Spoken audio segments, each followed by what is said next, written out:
Seahawks. In a hard-fought, defense-dominated clash at Everbank Stadium, the Seattle Seahawks pulled off a gutsy 20-12 victory over the Jacksonville Jaguars to improve to 4-2 on the season. The Jacksonville loss dropped them to 4-2 on the season. Seattle piled up 346 total yards compared to Jacksonville's 273, though the Jaguars controlled the clock with 33 minutes and 21 seconds of possession to Seattle's 26 minutes and 39. The Seahawks ran 54 plays to Jacksonville's 68, but were more explosive, averaging 6.4 yards per play versus the Jaguars' 4.0. On the ground, Seattle rushed 26 times for 60 yards, while Jacksonville ran 19 times for 59 yards.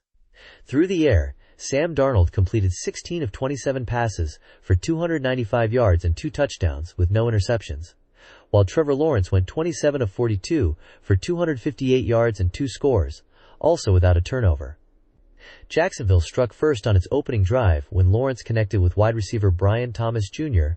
for a 21-yard touchdown, though the extra point attempt failed, leaving the Jaguars with just 6 points. Seattle responded in the second quarter with a 24-yard field goal, a 61-yard touchdown pass from Darnold to Jackson Smith-Njigba, and a 53-yard field goal by Jason Myers just before halftime, giving the Seahawks a 13-6 lead. Smith-Njigba finished with 8 receptions for 162 yards, cementing his status as Seattle's go-to offensive weapon. Early in the third quarter, Seattle extended its lead on a 77-yard drive capped by an 11-yard touchdown pass from Darnold to Cooper Kupp, marking Kupp's first score as a Seahawk. Jacksonville attempted a late surge in the fourth quarter, with Lawrence hitting Tim Patrick for a 26-yard touchdown, but a failed 2-point conversion left the deficit at 8. Seattle effectively sealed the game with a 61-yard play-action pass from Darnold to A.J. Barner, allowing them to run out the clock, as Jacksonville managed just 22 yards and no first downs on their remaining possessions. Quarterback play was pivotal in the contest.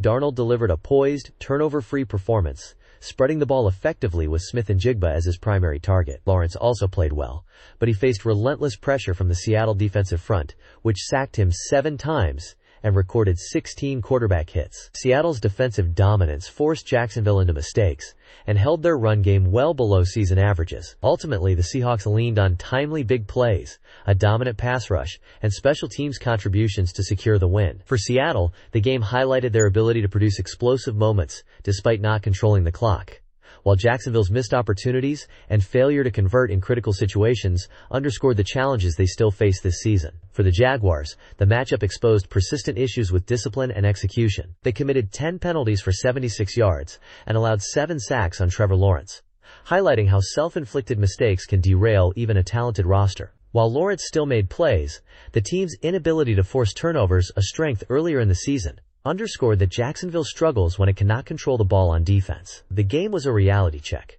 Their young core has talent, but consistency and composure are crucial to competing with quality teams. Jacksonville, 4-1 before the game, needed a win to solidify its status as an AFC contender, while Seattle used the victory to demonstrate its resilience and capability to win close, high-stakes games away from home. The matchup also tested each team's identity.